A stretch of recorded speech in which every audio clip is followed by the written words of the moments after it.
내가 어떻게 살아왔으며 그것이 현재의 인격을 형성하는 데 있어서 어떤 영향을 미쳤는지를 객관적으로 통찰해 보는 작업이 굉장히 필요하고 중요해서 지금 계속 하고 있거든요. 이걸 왜 해야 되냐면 하나님은 헛 것으로 새 것을 만드시기 때문에 그렇습니다. 봄이 되면 푸릇한 식물을 볼 수 있다는 기쁨이 있지만 동시에 참아야 하는 것이 있습니다. 밭에 뿌린 거름 때문에 좋은 냄새가 나지 않기 때문인데요. 천연 비료가 뿌려진 덕분에 땅은 비옥해질 것입니다. 우리 안에 헛 것은 옥토를 만드는 거름더미입니다. 하나님은 헛 것을 가지고 새 것을 만드십니다. 예수님의 이름을 믿는 자들에게는 하나님과 새로운 관계에 들어가게 되는데요. 우리는 열매를 맺을 수 없는 존재들입니다. 여러분, 이게 무슨 배예요? 앞에 보세요. 이게 무슨 배예요? 돌배잖아요. 돌배. 돌배를 음식에 넣으시는 분들도 있죠, 요즘은. 근데 이 돌배는 껍질이 굉장히 두껍고 섬유질이 많습니다. 겉이 거칠고 수분이 적어요. 그래서 그냥 먹기에는 사실 굉장히 불편합니다. 이런 게 있어요. 이 돌배는 어떻게 나오냐? 우리가 배를 먹다가 이 배의 씨앗을 심으면 어떤 일이 일어날까? 하고 이제 밭에다 딱 던집니다. 그러면 돌배가 나오는 거예요. 사과도 사과를 먹고 사과 씨를 이렇게 딱 던지면 뭐가 나오냐면 돌사과가 나오는 거예요. 그러니까 이런 돌사과, 돌배, 또 이게 뭔지 아십니까?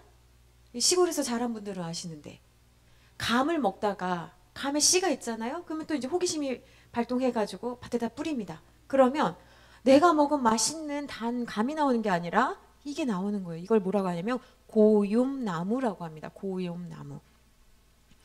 그러니까 내가 먹은 게 맛있어서 똑같은 게 나올 거다 생각을 하는데 그렇지가 않다라는 거예요. 우리 인생이 그렇습니다. 아무리 노력하고 내가 맺으려고 애써도 고작 이런 거를 맺게 되는 거예요. 그래서 굉장히 슬픈 겁니다. 당장 도망치거나 자포자기해 버리고 싶을 때가 많습니다. 맛있는 열매, 좋은 것을 맺고 싶지만 그거를 맺을 수 없다라는 걸 알게 되면 내 자신이 굉장히 괴롭고 혼란스럽습니다. 그러니까 돌사과, 개복숭아, 고용, 뭐 돌배 이런 것들은 다 모양은 그럴듯하지만 먹을 수 없는 것들입니다. 그래서 그 앞에 돌, 개라는 말이 붙을 수밖에 없는 거예요. 아무리 애써도 돌배, 돌사과, 고요밀 뿐입니다. 그러면 어떻게 해야 되냐? 돌배, 돌사과, 고염나무는 원래 좋은 나무 있잖아요. 그 좋은 나무와 접목하기만 하면 되는 겁니다. 그러니까 고염나무가 정상적인 맛있는 감의 열매를 맺으려면 감나무에 접붙임되어야 하는 거예요. 딱 하나, 그것밖에 없습니다. 쓴 열매밖에 내가 낼 수 없다는 것을 알고 좋은 나무에 접붙임되면 되는 겁니다. 우리 인생도 그렇습니다.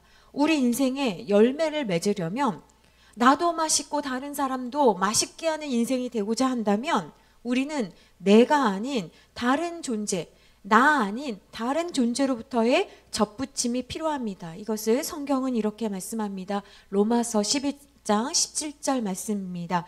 또 한 가지 얼마가 꺾이었는데 돌 감람나무인 내가 그들 중에 접붙임이 되어 참 감람나무 뿌리의 진액을 함께 받는 자가 되었은즉 이렇게 말씀하고 있는데요. 우리가 돌 감람나무라는 거예요. 죽을 수밖에 없는 딱딱한 우리가 참 감람나무이신 예수님께 접붙임되면 우리가 무엇이 되냐면 로마서 8장 15절 말씀입니다. 함께 합독하시겠습니다. 앞에 보시고 시작. 너희는 다시 무서워하는 종의 영을 받지 아니하고 양자의 영을 받았으므로 우리가 아빠 아버지라고 부르짖느니라. 아멘. 원래는 종이었다는 거예요. 종의 특징은 뭐냐면 무서워한다. 그리고 주인의 뜻을 알 수 없다. 그런데 우리가 예수님 때문에 양자가 되었다라는 겁니다. 그래서 예수님 덕분에 우리는 하나님을 아버지라고 부를 수 있는 관계가 되었습니다. 하나님은 우리가 영적으로 죽어 있고 하나님의 진노 아래 있는 상태에 연합되어 있었기 때문에 우리를 살리시려고 우리를 입양하셨습니다. 어떤 상황에서든지 간에 우리가 붙들어야 할 말씀은 이것인데요. 하나님은 우리가 하나님과 바른 관계에 서 있기를 원하십니다. 이것을 입양으로 표현한 거예요. 그래서 우리가 가져야 할 정체성은 내가 예수님께 입양된 새 사람이 되었다는 생각, 감정, 행동입니다. 그러니까 내가 예수님께 입양되었기 때문에, 예수님으로 인하여서 입양되어서 하나님의 자녀가 되었기 때문에 예전에 내가 아니라는 고백과 그런 생각과 감정과 행동을 해야 되는 겁니다. 그러면 어떻게 우리가 입양된 새 사람으로서 살아갈 수 있을까? 그 첫 번째 작업은 과거의 세력을 차단하는 일입니다. 과거의 나에게, 과거부터 지금까지 나에게 계속 영향력을 미치고 있는 세력을 차단하는 일이에요. 이것을 잘못된 습관이라고 말씀드립니다. 과거의 세력을 차단한다는 것은 내가 이제 새로운 신분이 되었고 이제 내가 새로운 가족이 만들어졌기 때문에 더 이상 예전에 내가 즐겨했던 것들을 가지 않고 예전에 내가 즐겨 마시던 것들을 먹지 않고 새로운 것으로 바뀌게 되었다라는 것을 의미하는 겁니다. 여러분, 왕자와 거지의 동화가 있습니다. 이거 어렸을 적에 다 들어봤잖아요. 왕자가 뭐 한 겁니까? 거지랑 신분을 바꾸자고 제안했습니다. 왜 그랬냐? 왕자가 생각할 때 자기가 사는 왕궁이 지루하고 따분하게 여겨졌기 때문에 왕궁에서 살아도, 왕자로 살아도 답답한 거예요. 그러니까 무슨 생각을 잘못 생각했냐면 내가 이렇게 왕궁에서 사는 게 거지 같다. 거지보다 못한 것 같다. 그러니까 장난 삼아서 거지를 보다가 야, 네가 나보다 더 좋은 것 같다 하면서 나를 한번 바꿔보자 하는 거 아닙니까? 그러니까 우리 인생이 이런 거예요. 아무리 좋은 것을 주어도 자기가 내가 이게 너무 답답하다. 나는 왜 이렇게 지켜야 되는 게 맞냐. 그러니까 왕자가 거지를 보면서 부러워하면서 왕자가 거지로 살게 되었습니다. 우리는 환경 탓을 진짜 많이 하거든요. 그런데 환경보다 더 큰 문제는 내가 그렇게 생각한다는 데 있습니다. 좋은 것을 줘도 좋다고 생각하지 못하는 사람이 있습니다. 그런 사람에게는 좋은 게 없는 겁니다. 반대로 거지가 왕자의 옷을 입었다고 왕자가 되었을까? 아닙니다. 거지가 왕자의 옷을 입었지만 왕자가 되었는데 말하는 게 거지 같고 행동하는 게 거지 같은 거예요. 그러니까 우리가 하나님의 자녀로 입양되었다고 한다면 이제 내가 버려야 되는 것은 무엇이냐면 예전부터 해왔던 그 거지 같은 잘못된 습관들을 버려야 하는 겁니다. 그런데 이 잘못된 습관을 버리는 게 여러분 쉬운 일이 아닙니다. 오히려 하나님의 자녀라고 하면서도 하나도 변하지 않는 마음과 중심으로 살아가려고 합니다. 이게 문제인 거예요. 여러분, 내가 변하지 않는 나 때문에 얼마나 아파해 보신 적 있으십니까? 정말 지긋지긋한 것은 상대가 아니고 환경도 아니라 진짜 말씀을 들어도 딱딱하게 굳어서 바뀌지 않으려고 하는 나라는 존재 때문에 울부짖은 적 있으십니까, 여러분? 정류장 교회를 쓴 최현성 목사님의 글에 보면 미연이라는 아이가 나오거든요. 이 미연이라는 아이는 스트레스를 받거나 속상하면 자해를 하는 아이예요. 근데 이 아이는요, 병원에 갈 수가 없습니다. 왜냐하면 이 아이에게는 법적 보호자가 없기 때문이에요. 어머니는 일찍 돌아가셨고 아버지가 누군지 모른다고 합니다. 그리고 친척들도 이 아이를 아무도 맡아주지 않았어요. 그래서 이 아이의 법적 대리인이 아무도 없는 거예요. 근데 얘가 스트레스를 받을 때마다 자해를 자주 하기 때문에 이 상처가 깊고 진물이 흘러요. 이걸 봉합수술을 해야 되는데 법적 보호자가 없기 때문에 봉합수술을 못하는 겁니다. 그나마 청소년 보호시설 원장님이 보호자 역할을 해주셔가지고 병원에 같이 갈 수 있었거든요. 근데 문제는 뭐냐면 이 미연이는 상습적으로 그 시설을 도망쳐 나오는 거예요. 미연이에게 가장 안전한 공간이 청소년 보호시설이라는 것을 미연이도 머릿속으로는 알고 있는데 그 안에서 지나는 게 너무 힘들다는 거예요. 그래가지고 아무리 설득을 해도 그 보호시설에 들어갔다가 나오고 또 나오고 어디가 더 좋냐? 조건 만남을 해서 알지도 못하는 그 성인 남자의 집에서 살다가 또 나갔다가 또 다른 남자 만나서 그렇게 살다가 했다라는 거예요. 문제는 뭐냐면 청소년 보호시설에서 그 안전하게 보호받으면서 사는 것보다 그 낯선 남자, 그 사람과 같이 사는 게 편하다고 느끼는 게 문제인 거예요. 우리가 미연이와 같은 아이를 보면서 안타까워하는 마음이 생기는 것처럼 하나님은 우리를 보면서도 안타까워하실 것들이 있지 않을까요? 여러분 한번 생각해 보세요.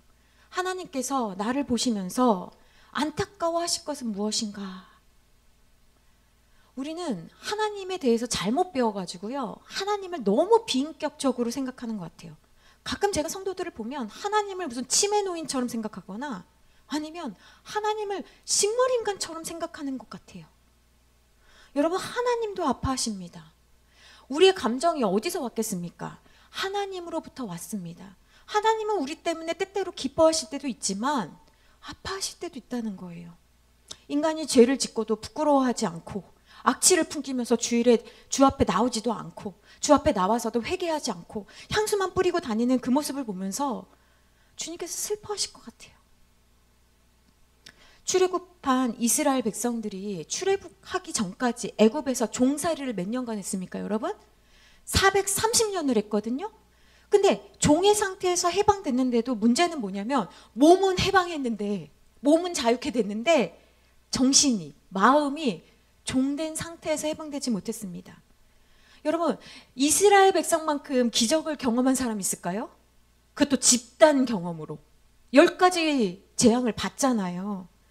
근데 이 기적이라는 것이 참 아이러니한 게 뭐냐면요, 기적은 마음 밖에서 일어난 일이라서 내가 한 게 없잖아요. 기적은 그냥 주어진 거잖아요.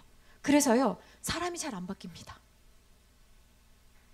그래서 정말 변하고 싶다 그러면 어디에서 변해야 되냐면 마음이 변화되는 거예요.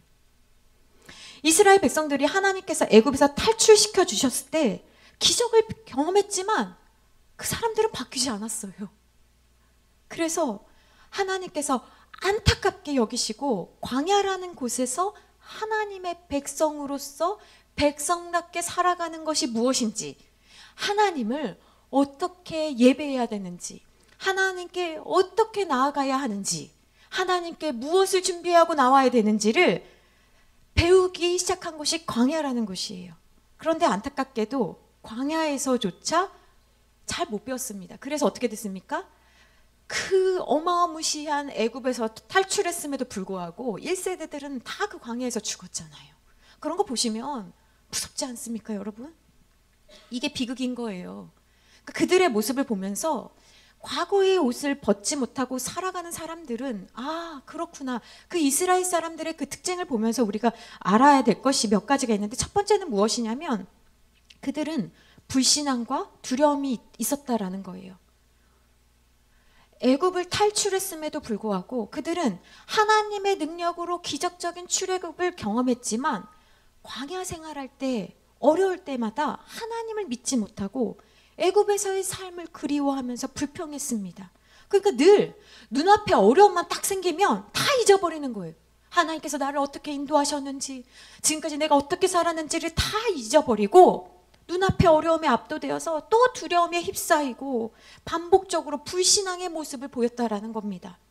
여러분, 우리는 어떻습니까? 우리는 어려울 때, 힘들 때 진짜 내 모습이 나오는 거예요.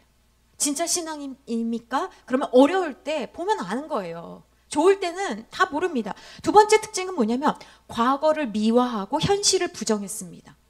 그들은 힘들었던 애굽에서의 그 종살이 시절을 잊고 그때 마치 잘 먹었던 것처럼, 주인들이 되게 잘해줬던 것처럼 기억을 왜곡시킵니다. 그래서 이 과거에 살아간 사람들의 특징이 뭐냐면 과거를 미화한다는 거예요. 그리고 지금 하나님의 은혜로 살아가고 있는 지금 현실을 부정한다라는 겁니다. 그러니까 현재의 어려움을 극복하는 의지보다는 과거가 좋았어, 과거 안락했잖아, 우리 좋았잖아 하면서 막연한 향수를 드러낸다는 거예요. 학대받은 사람들은요, 자신을 학대한 사람에 대해서요 나쁘게 말하는 사람이 없습니다. 그거 아십니까? 다른 사람들은 다 학대받은 사람을 향해서 거기서 나와야지, 왜 그런 대우를 받고 있어 라고 이야기를 해도요, 학대받은 사람들은요 자기를 학대한 사람에 대해서 말하지 않아요. 나쁘게 말하지 않습니다. 왜냐하면 자기를 학대한 사람에게 마저 버림받을까 봐, 그러면 자기는 갈 곳이 없다라고 생각하고 거기에 조정당해서 좋았다고, 괜찮다고, 이것만 그렇게 어려움이 있었다라고 이야기한다라는 거예요. 그러니까 현실을 부정합니다. 세 번째로는요, 과거에 옷을 벗지 못하고 살아갔던 사람들의 특징, 수동적이고 의존적인 태도를 가지고 있다는 거예요. 아무도 이제 주인이 없거든요. 다 이제 애굽에서 탈출한 다음에 이제는 종이 아니에요. 그럼에도 불구하고 여전히 수동적이고 의존적인 거예요. 그래서 어떤 어려움이 딱 생기면 스스로 문제를 해결하거나 어려움을 헤쳐나가려는 적극적인 자세를 보이지 않고 어떤 문제가 나면 쪼르륵 가서 모세한테 또 하나님께 도와달라고. 그러니까 생각하지를 않는 거예요. 여러분 이걸 여러분들이 주의 깊게 들으셔야 돼요. 어떤 분들은 문제만 생기면 쪼르륵 가서 이거 도와주세요. 이거 기도해 주세요. 그럼 되게 믿음 있어 보이는 것 같아 보이잖아요. 그렇지 않다라는 거예요. 광야 생활의 어려움 앞에서 수동적이고 의존적인 태도를 보이면서 불평만 쏟아내고 현실적으로 두 발을 땅에 딛고 내가 무엇을 해야 됩니까? 고민하고 한 것이 아니라 현실적인 대안을 찾아내는데 노력이 부족했다라는 거예요. 물에 빠진 사람 건져냈으면 이제 가야 될 길을 가야 되는데 물에 빠진 사람 건져냈더니 숨 돌리더니 보따리 내놔라 하는 사람과 같은 모습이에요. 여러분은 어떻습니까? 목사님이 뭐 하라고 하면 겨우 딱 그것만 하는 사람들 있거든요. 그런 사람입니까? 아니면 능동적이고 적극적으로 주의 일을 알아서 찾아서 하는 사람입니까? 어디에서나 그런 모습을 보이는 사람이 있을 거예요. 네 번째는 원망과 불평을 합니다. 조금이라도 불편하면 또 어려움이 있으면 즉시 모세와 하나님을 원망하고 불평하는 모습이 그들의 뿌리 깊은 종살이 마인드를 보여주고 있습니다. 여러분 내가 종인지 아닌지는 어떻게 압니까? 내가 원망하냐 불평하냐 이게 익숙하냐 아니면 감사하냐 긍정적이냐 이걸 보면 알 수 있는 거예요. 때때로 우리는 어떤 일에 대해서 다른 대안을 안건을 말할 수 있습니다. 그러나 매사 부정적으로 시작한다면 종살이 마인드를 가지고 있는 겁니다. 여러분 원망과 불평은 정말 못된 습관입니다. 절대적으로 버려야 하는 삶의 태도예요. 여러분 나도 모르게 누군가에 대해서 딱 얘기할 때 부정적으로 말하는 사람 있습니까? 그거 고치셔야 돼요. 어떤 거 어땠어? 라고 물어보면 늘 부정적으로 먼저 말하는 거 훈련 받으셔야 되는 거예요. 그렇지 않으면 자유인이 됐음에도 불구하고 여전히 종되었던 입에서 벗어나지 못한 거예요. 그래서 입에 할례를 받으라는 이야기가 그런 말입니다. 다섯 번째는 뭐냐면 정체성의 혼란을 가지고 있었습니다. 그들은 하나님께서 계속 말씀하셨거든요. 너희는 나의 백성이다 라고 말씀하셨어도 자기들이 하나님이 택하신 백성이라는 정체성이 확고히 인식되지 못하니까 여전히 노예 근성에 젖어 있는 거예요. 그래서 하나님의 약속보다는 당장의 현실에 더 큰 가치를 두고 자유인으로서 책임감 있는 태도를 보여주지 못했습니다. 그래서 여러분 내가 누구인가가 분명한 사람은 동시에 똑같이 나오는 게 무엇이냐면 내가 뭘 할까요가 나와요.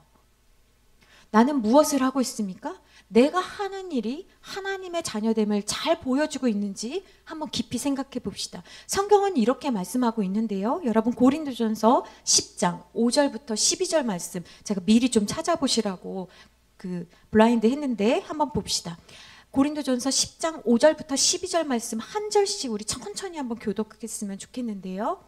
제가 먼저 5절 말씀 봉독합니다. 그러나 그들의 다수를 하나님이 기뻐하지 아니하셨으므로 그들이 광야에서 멸망을 받았느니라. 우리로 하여금 그들이 악을 즐겨한 것 같이 즐겨하는 자가 되지 않게 하려 함이니 그들 가운데 어떤 사람들과 같이 너희는 우상 숭배하는 자가 되지 말라. 기록된 바 백성이 앉아서 먹고 마시며 일어나서 뛰논다 함과 같으니라. 그들 중에 어떤 사람이 음행하다가 하루에 23,000명이 죽었나니 우리는 그들과 같이 음행하지. 그들 가운데 어떤 사람들이 주를 시험하다가 뱀에게 멸망하였나니 우리는 그들과 같이 시험하지 말자. 그들 가운데 어떤 사람들이 원망하다가 멸망시키는 자에게 멸망하였나니 너희는 그들과 같이 원망하지. 그들에게 일어난 이런 일은 본보기가 되고 또한 말세를 만난 우리를 깨우치기 위하여 기록되었느니라. 같이 있습니다. 시작. 그런즉 선줄로 생각하는 자는 넘어질까 조심하라. 여러분 이 말씀은 계속해서 성경은 우리에게 이렇게 말씀하고 계신 거예요. 너희는 그렇게 하지 말아라. 이스라엘 백성들이 우리에게 보여주시는 건 뭐냐면 본보기가 되어서 그들이 그렇게 된 이유를 성경은 설명하고 있습니다. 그러므로 제발 너희는 그렇게 하지 말라라는 거예요. 그들이 악을 즐겨한 것 같이 너희는 제발 그렇게 하지 말고, 그들이 우상 숭배한 것 같이 너희는 제발 그렇게 하지 말고, 그들이 음행한 것 같이 너희는 그렇게 하지 말고, 그들이 주를 시험하다가 뱀한테 멸망당한 것처럼 너희 그렇게 하지 말고, 그들이 원망하다가 멸망시키는 자에게 멸망한 것처럼 그렇게 하지 말라고 주님이 계속 말씀하시는 거예요. 그러면 오늘 우리가 그렇게 하지 말아야 되는 것은 무엇입니까? 그렇게 하지 말아야 되는 것을 여러분들이 하나님 앞에 발견하셔야 돼요. 하나님 앞에 고집을 버리셔야 합니다. 버리기 위해 애쓰고 안 되니까 울며 힘쓰셔야 합니다. 버리지 못하면 망합니다. 내 마음대로 내가 하고 싶은 대로 살면 망합니다, 여러분. 하나님 중심으로 바뀌셔야 합니다. 사람들이 예수님 믿는 사람들에게 너희는 무슨 재미로 사냐, 애인이 있냐, 술을 먹냐, 도박을 하냐. 우리의 삶이 너무 단순해 보이고 하나님 중심으로 살려다 보니 이상하게 보이는 것 같습니다. 그러나 우리는 오늘 본문 22절 말씀과 같이 구습을 따르는 것을 버리라는 말씀을 따라가야 합니다. 내가 오랫동안 해왔던 생활 방식이 구습인 거예요. 나에게 있는 오래된 습관이 뭐가 있을까요? 우리 교회에 와서 오래된 잘못된 방식을 고치라고 해도 이미 너무 굳어져가지고 잘 못 고치는 성도들이 있습니다. 안타까워요.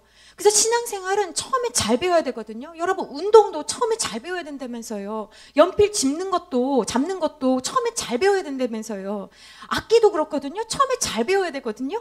신앙생활도 그래요.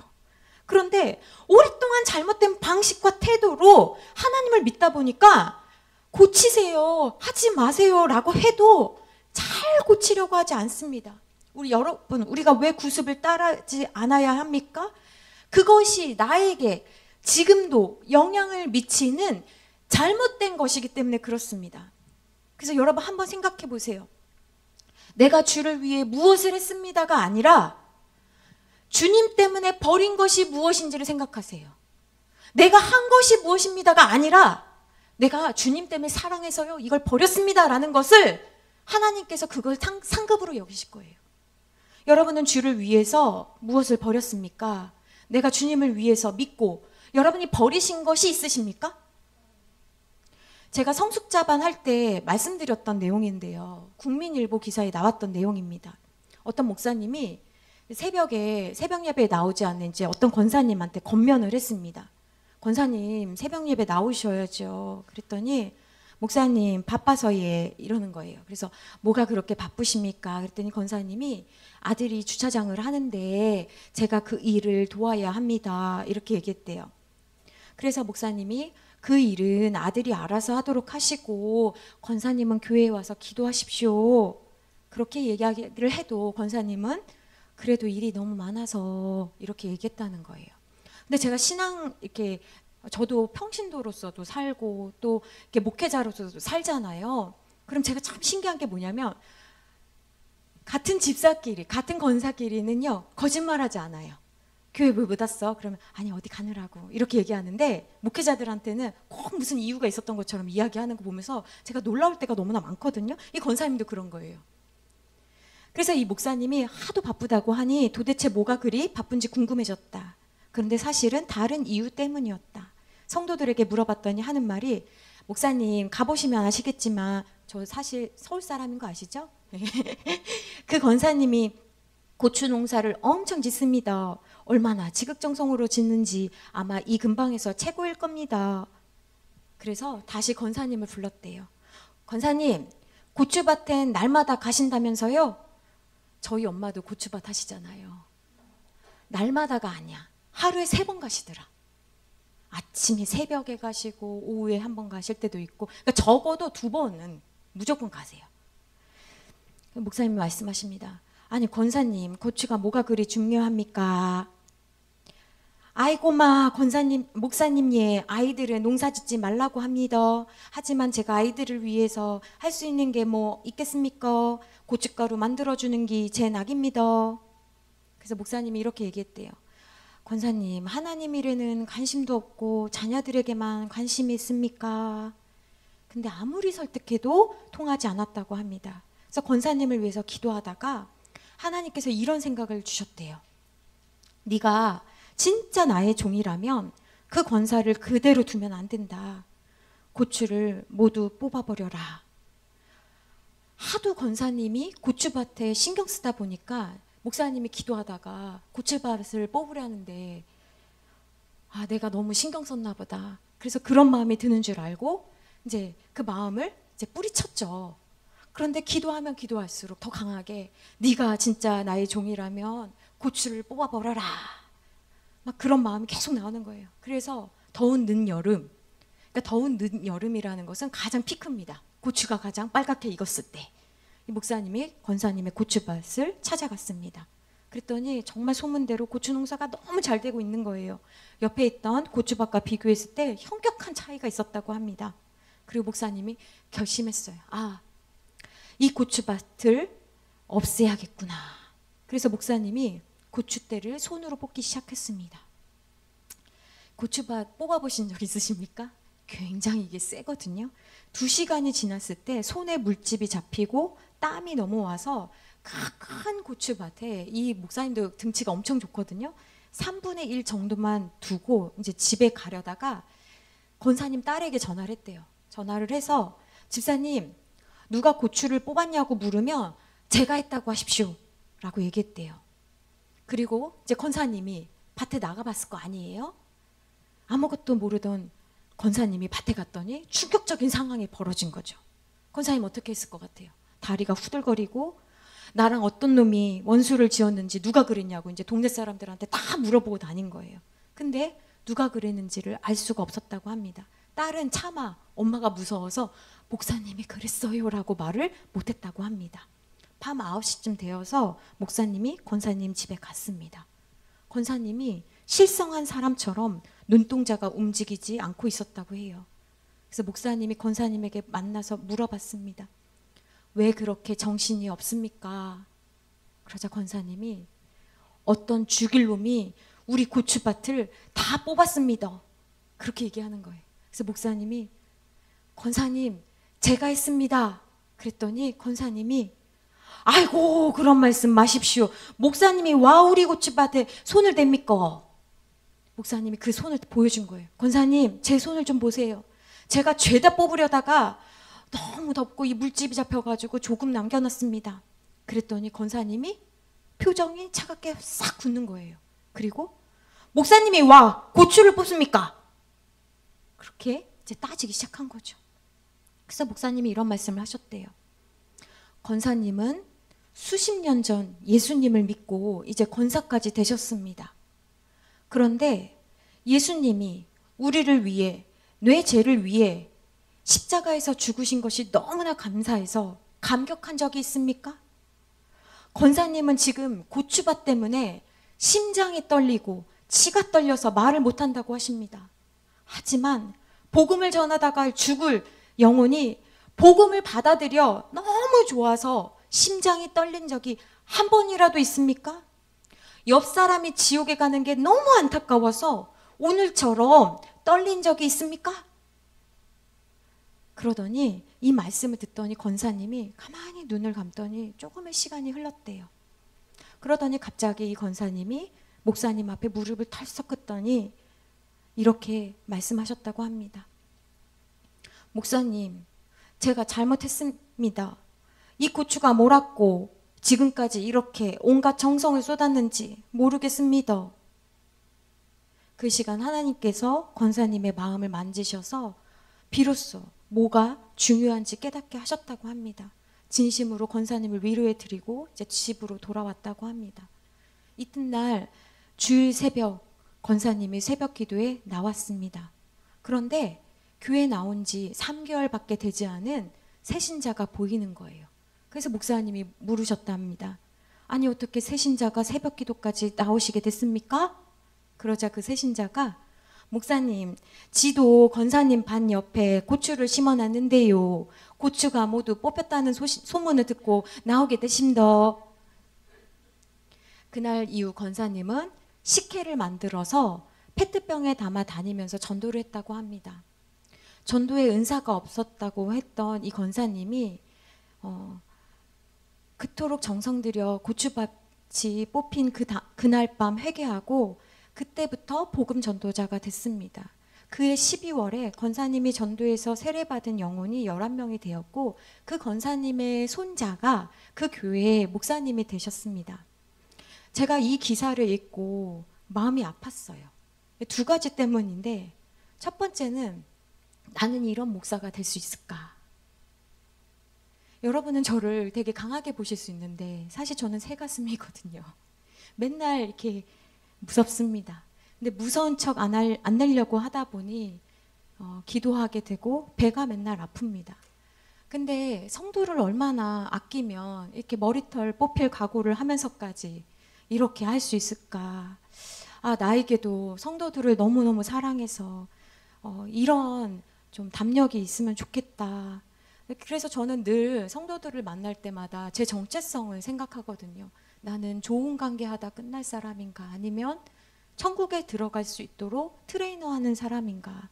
저는 늘 이 고민 가운데서 좋은 사람, 좋은 관계보다 천국에 갈 수 있도록 하는 트레이너가 되어야 되겠다라는 결심을 하거든요. 그래서 저는 여러분들이 좋아하든 싫어하든 여러분이 잘 되는 일에 여러분이 잘 되면 목회자만큼 행복한 사람이 없어요. 여러분이 잘 된다고 목회자에게 뭐 해주시는 거 아니잖아요. 여러분이 잘못돼도 너무 가슴이 아프고 여러분이 잘 되면 여러분 자신 그 다음으로 혹은 세 번째로 좋아하는 사람들이 목회자거든요. 근데 이렇게 같이 밥 먹고 기도하고 하는데 이 사람이 잘못될 것을 생각하면 굉장히 속상할 정도가 아니라 이게 가슴이 끊어진다고 해야 되나요? 그래서 저는 이 일에 더 열심히 해야겠다. 복음을 전하는 일에 매진해야겠다. 이 생각을 많이 합니다. 또 하나 생각은 뭐였냐면 이런 성도가 있을까? 목사가 이렇게 했다고 정말 회개하는 성도가 있을까? 대단한 목사에게는 대단한 성도가 있구나. 부럽다. 이런 생각이 들었어요. 여러분 자신에게 한번 스스로 질문해 보십시오. 여러분의 목사님이 이렇게 한다면 여러분 회개하실 수 있겠습니까? 여러분이 싫어하시는 게 아니라 여러분들이 1년간 아니면 굉장히 애쓴 것을 정말 하나님 나라 위해서 자기를 발견하고 회개하는데 그것을 사용할 수 있냐라는 거예요. 내가 싫어하는 게 아니라 내가 좋아하는 거를요. 그 정도 관계가 돼야지 목자와 양의 관계가 되는 거예요. 그렇지 않으면 또 어떤 말이 나올까요? 교회가 여기밖에 없냐 이런 이야기 나는 거예요. 그러니 서로 눈치 보다가 천국 가는 줄 알았는데 천국에 못 가는 사람들도 있을 거라고 저는 생각합니다. 두 번째로 우리가 예수님께 입양된 새 사람이라고 한다면 이제 우리에게 필요한 것이 있는데 그 두 번째는 뭐냐면 권한을 위임받아 나의 목소리를 사용하는 일입니다. 제가 이 말씀의 이해를 여러분의 이해를 돕기 위해서 우리가 하루 한 장을 통해서 들은 그 무비보셋을 예시로 가져왔는데요. 무비보셋은 요나단의 아들이잖아요. 급하게 궁에서 빠져나오다가 그만 아기를 떨어뜨려서 이 무비보셋이 절름발이가 되었습니다. 그러니까 빨리 걸을 수가 없게 된 거죠. 그런데 다윗이 이스라엘의 왕이 되자 그 사울의 무너진 가문 다 죽고 없어졌는 줄 알았는데 요나단과 한 약속을 기억해서 그 무비보셋을 찾아가지고 그의 자리를 다 회복시켜 주었습니다. 재산도 그렇고 지위도 그렇고. 그리고 한 일이 뭐냐면 식탁의 자리에 매일 같이 먹게 했습니다. 다윗이 무비보셋과 같이 밥을 먹는다는 것은요, 여러분 그냥 같이 밥 먹었다, 친하다 이 얘기가 아닙니다. 무슨 일이 있는지를 다윗이 무비보셋을 보면서 매번 살필 수 있다라는 거예요. 그리고 무비보셋이 필요하면 언제든 다윗에게 말할 수 있는 자리가 같이 밥 먹는 자리인 거예요. 그러니 옆에서 언제든 쉽게 왕을 아련할 수 있는 것은 굉장히 커다란 특권입니다. 그런데 이 무비보셋은 이 특권을 잘 사용하지 못했습니다. 어떻게 알 수 있냐면 시바가 무비보셋의 종 시바가 다윗이 압살롬 때문에 예루살렘을 빠져나와서 도망가고 있을 때 그 기회를 잘 포착해서 무비보셋에 대한 거짓 소문을 만들었습니다. 그런데 거짓 소문을 만들면서 시바가 뭘 준비했냐면, 다윗이 굉장히 급하게 나왔기 때문에 너무 힘들고 배고팠을 때 시바가 굉장히 이 사람은 기회주의자고 굉장히 현실 파악 능력이 대단한 사람이에요. 시바가 그때 뭘 준비하냐면 떡, 포도주, 과일들을 막 실컷 준비해가지고요, 다윗에게 딱 가져옵니다. 그러자 다윗이 뭐라고 하냐면 무비보셋은 어디 있냐라고 찾거든요. 그때 이제 거짓말을 한 거죠. 그래서 그때 다윗이 그 시바 이야기를 듣고 무비보셋의 것이 다 네 것이다 라고 이야기를 합니다. 근데 나중에 다윗이 예루살렘으로 돌아왔을 때 무비보셋이 뭐라고 하냐면 사무엘하 19장 26절 말씀입니다. 이제 무비보셋이 이렇게 얘기하는 거예요. 대답하되 내 주 왕이요, 왕의 종인 나는 다리를 절므로 내 나귀의 안장을 지워 그 위에 타고 왕과 함께 가려 하였더니, 제가 가려고 했거든요. 진짜 가려고 했거든요. 그런데 내 종이 나를 속였습니다. 여러분, 이게 지금 사실이거든요. 근데요, 한편으로는요, 핑계예요. 탈 수 있어요. 누구라도 태워만 주면 갈 수 있거든요. 근데 늘 이 레파토리에서 빠져나오지를 못합니다. 우리는요, 딱 이 얘기 들으면 속인 사람 시바가 나쁜 사람이지 라고 생각합니다. 그런데 성경은요, 무비보셋이 속임을 당했다고 안타까워, 불쌍해, 어떡해 이렇게 말하고 있지 않다라는 거예요. 속인 사람도 나쁘지만 속임을 당한 사람도 미련한 사람이기 때문에 그렇습니다. 그러니까 속이고 싶은 마음과 속은 마음이 만나서 어리석은 일을 만듭니다. 무비보셋은 그동안 시바가 어떤 사람이었는지를 알고 있었음에도 불구하고 그에 대한 조치를 하지 않았고, 시바가 자신을 속이고 다윗 왕에게 자신을 모함하고 있다는 것을 알면서도요, 소극적으로 대응하고 있었어요. 예루살렘 성에 그냥 기다리고 있었던 거잖아요. 하나님이 우리에게 아무리 좋은 것을 주셨다고 한들 내가 그것을 잘 지킬 수 없다면 그것은 다른 사람에게 빼앗기게 됩니다. 무비보셋은 시바가 내가 너와 같지 않다는 것을 가르쳐 줄 필요가 있었습니다. 시바가 자꾸 욕하는 것 같지요? 시바가 무비보셋을 함부로 대하지 않도록 자기의 목소리를 낼 필요가 있었습니다. 그러나 무비보셋은 항상 그저 다윗 왕만 바라보고 다윗 왕이 알아서 해주기만을 바라고 있다가 이런 어려움을 당한 거예요.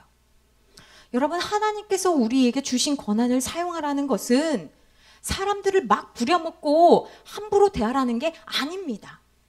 하나님께서 우리에게 주신 권한, 책임의 영역 안에서 내가 할 수 있는 일을 하라는 거예요. 요셉도 자기의 목소리를 냈습니다. 보디발의 아내가 유혹할 때 어쩔 수 없었어요. 제가 힘이 없는데 당할 수밖에 없는 거 아닙니까? 라고 말하지 않았잖아요. 보디발의 아내가 유혹할 때 어떻게 했습니까? 옷을 버려두고 왔습니다. 옷을 버려두고 간다는 것은 세상적인 욕망이나 집착을 따르지 않겠다는 목소리를 간접적으로 낸 거예요. C.S. 루이스가 쓴 스크루테이프의 편지에서 악마 스크루테이프가 어떻게 크리스천을 유혹하는지에 대해서 쓰면서 사탄이 이렇게 크리스천을 유혹한다고 합니다. 첫 번째, 크리스천들에게 복음에 대해 깊이 생각하지 못하게 해라. 두 번째, 예수 그리스도를 막연한 상태로 알도록 유지하게 하라. 세 번째, 몸에 배어있는 습관들을 그대로 가지게 해라. 여러분 어떻습니까? 여러분은 복음에 대해 알면 알수록 자유하십니까? 반대로 나는 예수 믿는 게 왜 이렇게 어려워? 반대로 자유하지 못하다면 여러분 복음에 대해서 다시 배우셔야 합니다. 여러분은 혹시 몸에 배어있는 습관을 따라 그냥 하고 계십니까? 그렇다면 자유가 아닌 망종의 삶을 살고 있다는 것을 기억하고 다시 배우셔야 합니다. 예수님께 입양된 새 사람이 되었다는 것은 이전에 입었던 거지의 옷을 버리고 새 사람의 옷을 입는 것입니다. 오늘 본문 23절 말씀과 24절 말씀 같이 화면을 보시면서 합독하시겠습니다. 시작. 오직 너희의 심령이 새롭게 되어 하나님을 따라 의와 진리의 거룩함으로 지으심을 받은 새 사람을 입으라. 여러분 23절 말씀 봅시다. 변화가 어디서부터 시작된다는 겁니까? 마음입니다. 마음. 이 심령이라는 것은 마음인데요. 마음은 하나님께서 일하시는 통로입니다. 오늘 여러분의 마음이 새로워지기를 원합니다. 여러분의 마음이 변화되어야 주 안에서 생각이 달라지고 범사에 잘 되는 일이 그 마음으로부터 일어나는 거예요. 그러므로 여러분의 마음이 새롭게 되어야 합니다.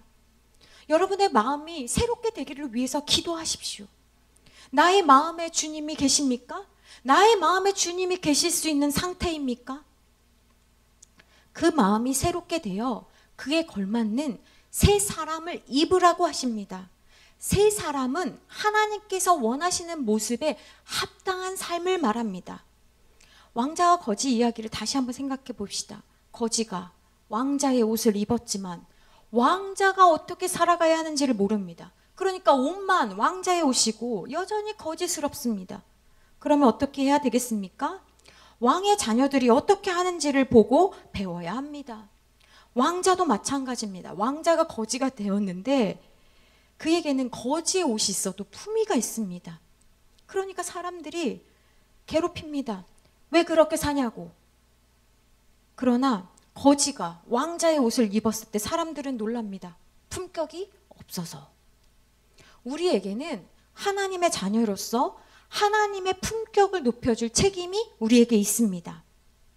에베소서 1장 5절 말씀에 그 기쁘신 뜻대로 우리를 예정하사 예수 그리스도로 말미암아 자기의 아들들이 되게 하셨으니 라고 말씀하십니다. 예수님 때문에 우리는 죄를 용서받고 하나님의 양자가 되었습니다. 그러면 이제는 용서받은 죄인으로 하나님의 양자답게 사는 법을 배워야 합니다. 여러분에게는 하나님의 자녀다운 품격이 있습니까? 어떻게 행동하면 하나님의 자녀다울 수 있겠습니까? 어떻게 말하면 하나님의 자녀다울 수 있겠습니까?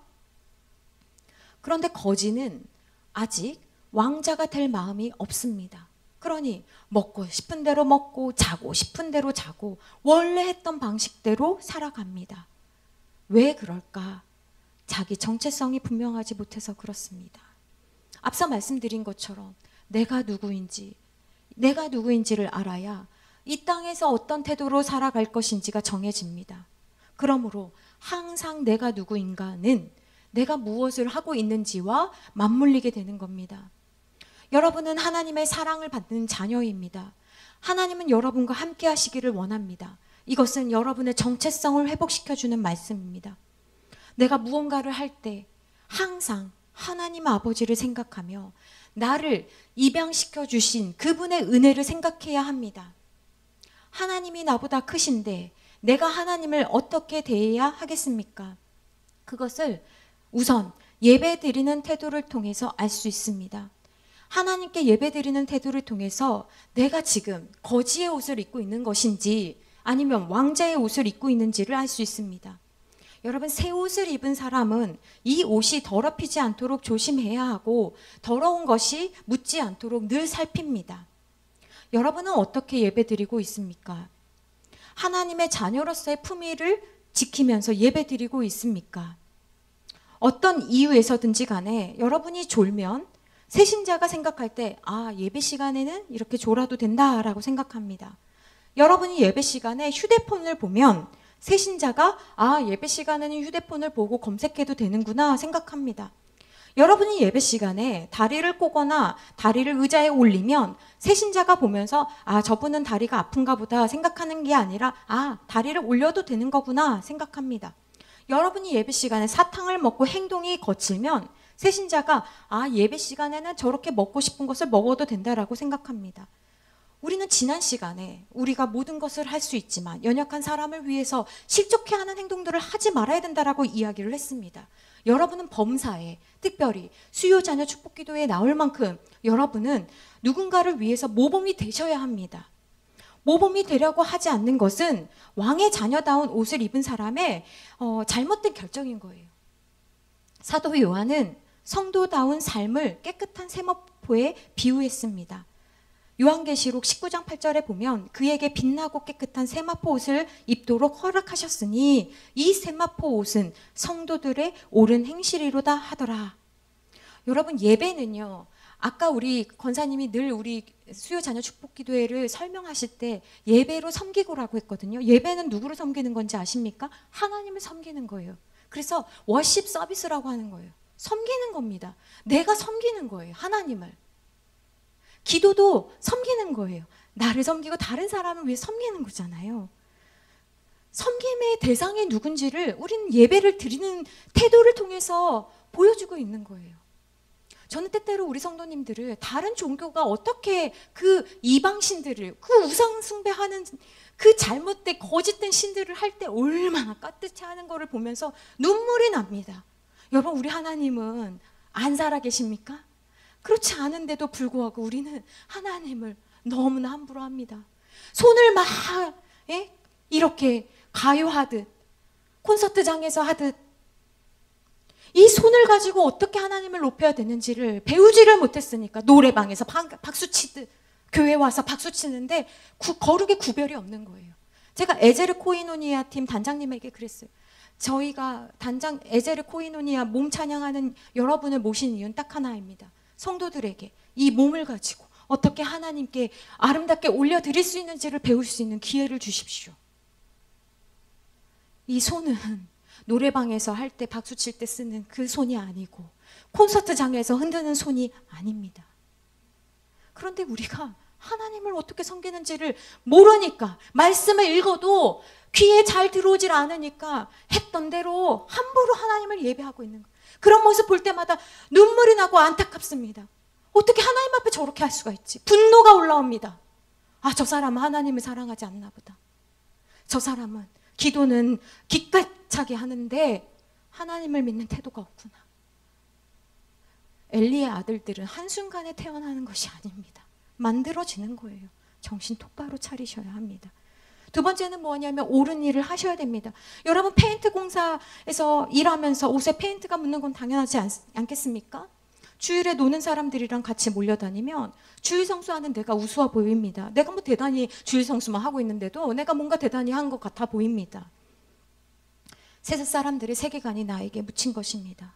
나는 절대로 사람들과 뭉쳐다니지 않는다고, 나는 절대로 다른 사람에게 영향을 받지 않는다라고 착각하지 마십시오.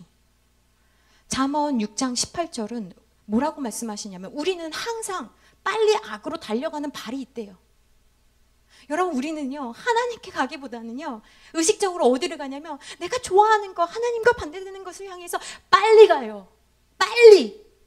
여러분, 건강한 교회인지를 아는 여러 가지 그 설문조사 말고요 여러 가지 그 비형식적인 데이터가 있거든요. 성도들을 우리가 이제 컨설팅 할 때요 교회 밖에서 성도들이 교회를 어떻게 오느냐도 보거든요. 예배 시간에 늦으면 안 되지만 예배 시간에 늦었을 때 성도들이 빨리 달려오는가, 이것도 하나 보거든요.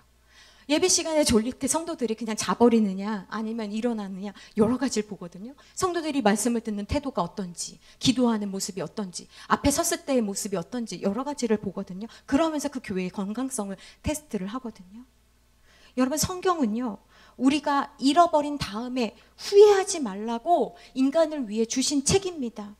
구원을 잃어버린 다음에 슬퍼하지 말라고, 하나님께서 주신 선물을 빼앗긴 다음에 아파하지 말라고, 그 길을 피해가라고, 절대로 그러지 말라고, 이스라엘 백성들처럼 절대로 그런 악을 행하지 말라고 말씀해 주시는 책인데도 불구하고 우리는 늘 죄 짓는데 너무 익숙해요. 그러니까 죄를 짓고 마음대로 살아도 아무 일 없다라고 생각하면서 우리는 하나님을 너무 우습게 여깁니다. 그러나 여러분 기억하십시오. 하나님은 기다리시는 것일 뿐 내가 한 것들을 잊지 않으십니다. 그러므로 여러분, 내 옷이 왕의 자녀의 옷인데 여전히 내가 말하는 거, 내가 행동하는 거, 선택하는 것들이 거지의 옷을 입었을 때와 동일하다면 여러분 생각해 보셔야 되는 거예요. 특별히 죄에 대해서 하나님이 그렇게 싫다고 하시는데도 죄에 대해서 너무 당연하게 생각하는 거, 죄를 이겨볼 생각도 하지 않고 너무 당연하게 주님 앞에 나와서, 저 어렸을 적부터 이 기도 때문에 너무 싫었거든요. 어렸을 적부터 어른들의 기도를 들으면서 고민했어요. 왜 맨날 알고 지은 죄, 모르고 지은 죄 용서해달라고 하는 거지? 저는 어렸을 적부터, 초등학교 때부터 그 기도 들으면서 그러면 안 되는 거 아닌가? 여러분, 제가 이상한 건가요? 우리 너무 익숙하지 않아요? 어떻게 알고 지은 죄, 모르고 지은 죄, 이거 뭐 하는 겁니까? 하나님 앞에? 내가 불안하니까 하나님 이걸로 퉁칩시다, 이거 아닙니까? 그러면 안 되는 거잖아요. 알고 지은 죄는 짓지 말아야 되는 거잖아요. 근데 어떻게 맨날 알고 지은 죄 하면서 와가서 하나님 용서해 주십시오. 립서비스. 속지 않으십니다. 여러분의 자녀가 친구의 게임에 빠져서 친구가 꼬셔가지고 실수를 했든 사기를 당했든 만약 그런 일을 당했다고 생각해 보세요. 생각도 하기 싫어요. 집안이 난리가 납니다. 그런데 얘가 진짜 만약에 잘해보려고 엄마 제가 진짜 잘해보려고 한번 했는데 제가 이렇게 했습니다. 잘못했습니다. 착착 빌어요. 그러면 속은 진짜 수검둥이가 돼가지고 막 난리가 나지만 그래 어떡하겠니 어쩔 수 없다 한 번 넘어갈 거예요 아마. 그런데 얘가 매번 엄마 제가요 응? 다음 날도 또 엄마 제가요 일주일 있다가 엄마 제가요 정말 죄송해요 잘못했어요 또 무릎 꿇고 막 싹싹 빈다고 해보세요. 여러분은 그냥 그래 알고 지은 죄 모르고 지은 죄 그러면서 넘어가십니까? 그렇지 않잖아요. 주님은요 내가 너무 정말 그렇게 하고 싶지 않은데 내가 너무 연약해서 하나님 내가 이렇게 할 수밖에 없는 걸 용서해 주십시오 하고 당연히 알고 지은 것에 대해서 그냥 넘어가지도 않지만 내가 알고 지은 죄 모르고 지은 죄라고 용서를 구하는 것 자체가 말이 안 되고요. 네가 그래 모르고 했으니까 그러니까 모르고 지은 죄는 그냥 패스다라고 하지 않으십니다. 그러므로 여러분 죄를 미워하고 당연하게 짓는 죄를 멈추셔야 합니다. 주님은요 죄를 안 지으려고 애쓰고 발버둥치는 사람에게 은혜를 주시지 뻔뻔하게 자기 마음대로 살면서 교회 와가지고 주일마다 하나님 제가 잘못했습니다 용서해 주십시오 한마디 하고 그리고 또 마음대로 세상 사람들처럼 살아가는 것에 사람들에게는 은혜를 주시지 않습니다. 그것은 사람에게도 사람을 기만하듯 그것은 하나님을 경외하는 자가 아니기 때문에 그런 거예요. 죄는 당연하게 짓는 게 아닙니다. 죄를 미워하셔야 됩니다. 왜냐하면 하나님은 죄를 너무 미워하시기 때문에 그렇습니다. 여러분 다윗이 제가 자주 말씀드리잖아요. 다윗이 밧세바를 취하고 하나님이 용서해 주셨어요? 안 용서해 주셨어요? 하나님이 용서해 주셨잖아요. 그런데 13절 말씀 한번 같이 한번 합독하시겠습니다. 시작. 다윗이 나단에게 이르되 내가 여호와께 죄를 범하였노라 하매 나단이 다윗에게 말하되 여호와께서도 당신의 죄를 사하셨나니 당신이 죽지 아니하려니와. 여기까지 보면 너무 좋아요.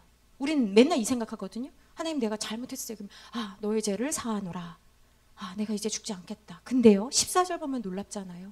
14절 같이 합독합니다. 시작. 이 일로 말미암아 여호와의 원수가 크게 비방할 거리를 얻게 하였으니 당신이 낳은 아이가 반드시 죽으리이다 하고. 여러분 앞에는 하나님의 사랑입니다. 뒤에는 하나님의 공의예요. 아니 죄를 용서해 주셨으면 내가 낳은 거 아이도 살려주셔야지. 우리는 이렇게 생각하거든요. 그렇지 않다라는 거예요.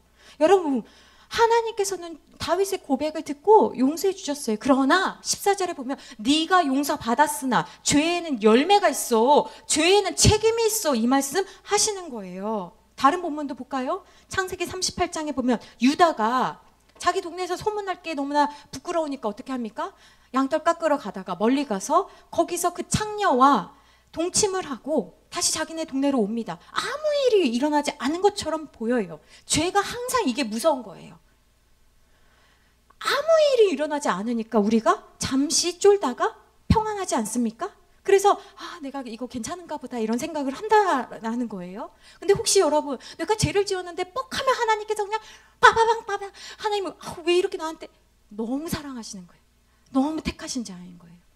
하나님께서요 하나님의 자녀 아닌 자에게는요 그냥 내버려 두십니다. 그걸 신학적 용어로 뭐라고 하냐면 하나님의 유기, 버려두심, 진노 가운데 버려두심. 그러니까 나는요 뭐만 하면 맨날 너 그러면 안 된다. 맨날 목사님 와서 똑바로 하셔야 된다고 하면 진짜 지겹다. 하지만 나 사랑받고 있네.